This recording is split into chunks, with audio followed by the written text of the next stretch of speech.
Welcome back to the channel, guys. I wanted to quickly go over Kambosos Jr. interview on the Joe Rogan Experience. And it was quite interesting to me because we saw the excuses that Teofimo Lopez had after the fight against Kambosos after he suffered a loss. But Kambosos kind of made a point without really throwing Lopez under the bus or really criticizing him, but kind of just sharing his points on what he thought about the excuses that Teofimo Lopez Sr. and Jr. made after the fight. All right, let's take a look. Honestly, I believe he was concussed. I honestly believe he was concussed because not only he said 11-2, and then he said, I haven't been with my son for so long.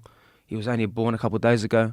So nothing made sense. That's why I said you're too delusional. And look, I understand. If Lopez believes he won 11-2, which makes no sense, right? Or 10-2, there's no way as far as any analyst or any commentator or anyone watching the fight really thought that Lopez won by that wide of a margin. If he won at all. Most people, if not all, believe that Kambosos won. And that's why Lopez got booed in New York City in his hometown. Kambosos was really respectful, but the word he used was delusional. Now, when we talk about his father and Jr., one of the arising questions that we see out there a lot is whether he should make a change to his team, whether he should add another coach to his team. So not only is his father's coach, but someone else. Because if you watch the fight, during the fight, it was mixed signals. It was one time his father saying, be patient, take your time. And then in another round, he would say, why haven't you knocked this guy out already? When Lopez got dropped, he didn't say, oh, you took a hard hit, recover. He said, oh, you must have slipped. He wasn't necessarily making sense as far as his advice. And there was really no game plan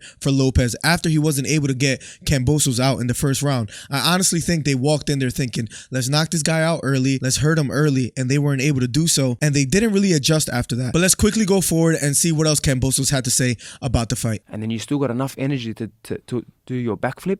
Good point. He went around and done his backflip. Yeah, with an esophageal tear. With a tear. Yeah. So if there was something there, right, you wouldn't be screaming. You wouldn't be doing backflips. That was an interesting point, right? If Teofimo Lopez was really that hurt, would he have survived that whole fight with getting hit so many times? And if he was that hurt, would he be doing backflips after the fight, saying that he won, and all these arguments that he had afterwards? And real quickly, if you guys remember, Teofimo Lopez criticized Deontay Wilder of making excuses. He stopped being the B word and all these things. Lopez had a lot to say about other people making excuses. So you would think after his fight, he wouldn't make any excuses, right? Well, no, he made several Instagram posts kind of showing of what he went through before the fight. It almost seemed like he was excusing himself, but then he didn't give Lomachenko a rematch, and he said, oh no, he doesn't deserve one. They would have never gave me a rematch, even though Lomachenko had surgery on his shoulder 2 days after the fight. So Deontay Wilder, he had no mercy. Towards Lomachenko, he had no mercy.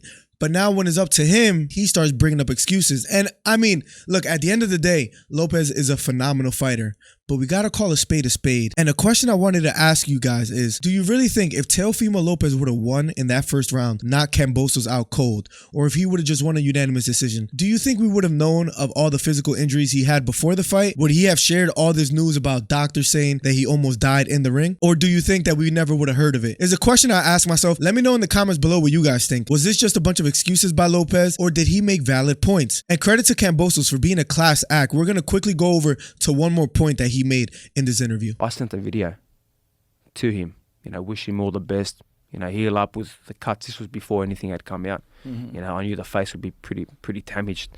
And just to keep going, because you hear things that he doesn't want to fight no more. Teofimo Lopez has done a lot in his illustrious career at such a young age, and to now take this one loss, supposedly he's considering retirement. He just beat Lomachenko and Comey. Those are two formidable opponents, Lomachenko being on the top of the pound for pound list at that moment. And lastly, Joe Rogan made a good point that kind of makes me question Teofimo's excuses. He didn't fight like a guy who was compromised, like his endurance was compromised. In round 10, he hurt Kambosos, right? He just wasn't able to put him out. Credit to George. Again, he did a lot of work on getting back up and looking quite well, even after being knocked down by Lopez, who's known to be a finisher. So it's hard to kind of credit Lopez at all by saying, well, he was hurt, so he should get a rematch, or he wasn't fully himself. But let me know in the comments below what you guys think. It was just an interesting conversation that I wanted to have, where does Lopez deserve credit for taking on the fight despite some pre-existing conditions, or did he lose fair and square? Let me know in the comments below. Hit the thumbs up, hit the subscribe button if you haven't already, the bell for post notifications,